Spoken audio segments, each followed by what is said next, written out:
নমস্কার বন্ধুরা, শ্রাবন্তী রান্নাঘর অ্যান্ড ব্লগ চ্যানেলে সকলকে স্বাগত। বন্ধুরা, আজকে আমি একটি সবজি রেসিপি নিয়ে চলে এসেছি। এখানে আমি মাশরুম নিয়েছি। মাশরুমের সাথে সবজি দিয়ে একটি রেসিপি শেয়ার করছি। এই সবজিটি রুটি, লুচি, পরোটা বা রাইসের সাথেও ভালো লাগবে। আর এর সাথে কিছু সবজি আমি এখানে দেবো। টমেটো, পেঁয়াজ, রসুন তো লাগবেই। এছাড়াও ব্রকলি, গাজর, বিনস, ক্যাপসিকাম এইসব দিয়েই আজ রান্নাটা করব। এখানে ব্রকলিগুলো দেখুন এই রকমভাবে কেটেছি। এবার একটি কড়াইয়ের মধ্যে জল গরম করে দিয়ে দিলাম লবণ। এবার প্রথমে মাশরুমগুলো একটু ভাপিয়ে তুলে রাখবো। আর মাশরুম কিন্তু একটু ভাপিয়ে রান্না করলেই ভালো হয়। দেখুন খুব সুন্দর করে ফুটে গেছে। এবার তুলে নিচ্ছি, তুলে একটি পাত্রে রেখে দেব। ওই জলের মধ্যেই আবার ব্রকলিগুলো একটু ভাপিয়ে নেব। ব্রকলি আমি ভাজি না, একটু ভাপিয়ে নিয়ে তারপরে রান্না করি। আর দেখুন কালারটা কত সুন্দর লাগছে ব্রকলি। একটু 20% মতো একটু সিদ্ধ হয়ে যায়, তুলে আবার জল ঝরিয়ে দেব। এবার অন্য একটি কড়াইয়ের মধ্যে দিয়ে দিলাম সাদা তেল।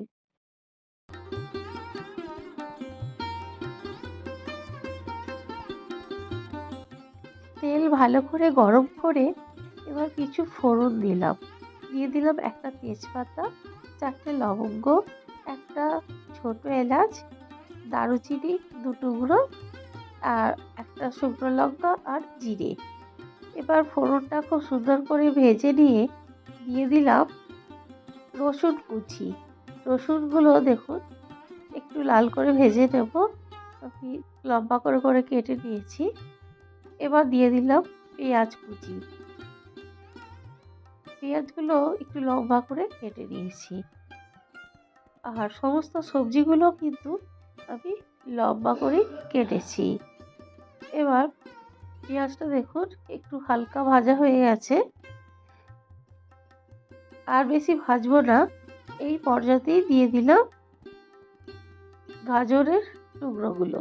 গাজরগুলো দেখুন লম্বা করে কেটেছি। এবার একে একে সমস্ত সবজিগুলোই দিয়ে দেব। প্রথমে আমি গাজরের টুকরোগুলো দিয়ে দিলাম। গাজর একটু নাড়াচাড়া করে তারপর দিয়ে দেব বিনস কুচি। দেখুন বিনসগুলো আমি এইভাবে কেটেছি। এখানে আপনারা চাইলে ফুলকপিও ব্যবহার করতে পারেন। ফুলকপি দিলেও কিন্তু খুবই ভালো লাগবে খেতে। আমি এখানে ব্রকলি দিয়েছি। আর আপনাদের কাছে যদি ব্রকলি না থাকে ফুলকপিও দিতে পারেন। একটু 2 থেকে 3 মিনিট পর ভাজা হওয়ার পরেই ক্যাপসিকামগুলো দিয়ে দিলাম। আর ক্যাপসিকামগুলো কিন্তু আমি লম্বা করে কেটেছি। আর কিছু মটরশুঁটিও দিয়ে দিয়েছি। তার আগে টমেটো দিয়ে দিলাম। সব কিছুই দিয়ে দিলাম একসাথে। দিয়ে এবার একটু নাড়াচাড়া করে ভেজে নেব। এবার এর মধ্যে স্বাদ অনুযায়ী লবণ দিয়ে দিচ্ছি। আর লবণ দিয়ে দিলাম কারণ হচ্ছে সবজিগুলো তাড়াতাড়ি নরম হয়ে যাবে, একটু ভাজাটাও হয়ে যাবে, তাই দিয়ে দিলাম।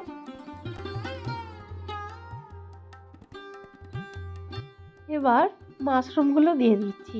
মাশরুমগুলো কিন্তু খুব সুন্দর করে কিন্তু জল ঝরিয়ে নিতে হবে। জল ঝরিয়ে না নিলে কিন্তু মাশরুমগুলো ভাজা হবে না। এবার 2-3 মিনিট ধরে আমি এটা একটু ভেজে নেব সবজির সাথে।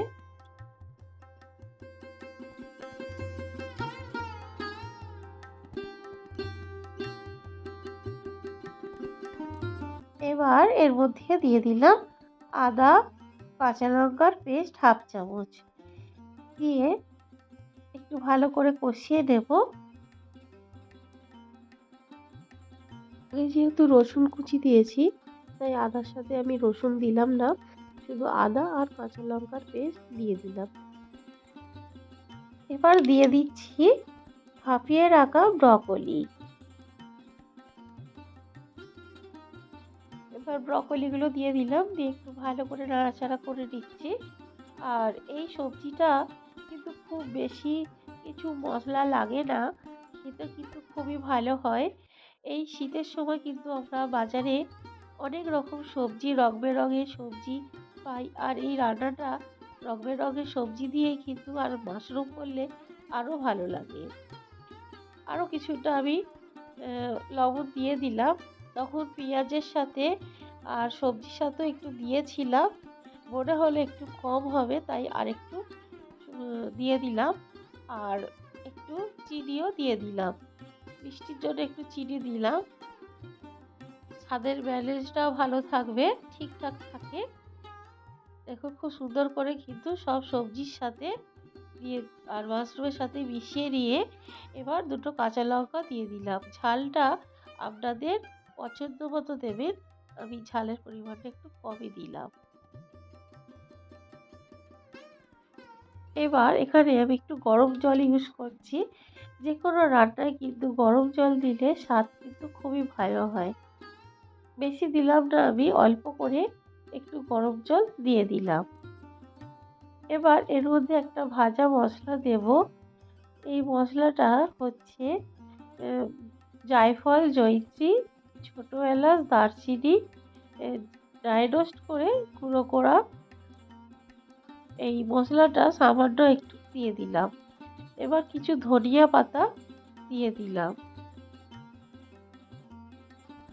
এবার ঢাকা দিয়ে প্রায় 15 মিনিট এটা রান্না করে নেব। 15 মিনিট পরে ঢাকাটা খুলে দিলাম। আর গ্যাসের ফ্লেমটা কিন্তু অবশ্যই লো রেখে দিতে হবে, কেননা জলের পরিমাণ একদমই কম ছিল। সবজি, মাশরুম সবই সিদ্ধ হয়ে গেছে।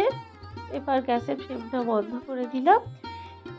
এবার আমি পরিবেশন করে দেখাচ্ছি কতটা সুন্দর দেখতে হয়েছে, আর খেতেও কিন্তু খুবই ভালো হয়েছিল বন্ধুরা। আর এর মধ্যে আমি একটা জিনিস দেওয়া হয়নি, গোলমরিচের গুঁড়ো। এর মধ্যে গোলমরিচের গুঁড়ো দিলে কিন্তু আরও ভালো লাগে খেতে। রুটি, লুচি, পরোটা বা ভাতের সাথেও ভালো লাগে। কেমন হয়েছে আজকের রেসিপি অবশ্যই কমেন্ট করে জানাবেন, লাইক, শেয়ার এবং সাবস্ক্রাইব করে পাশে থাকবেন। Thank you.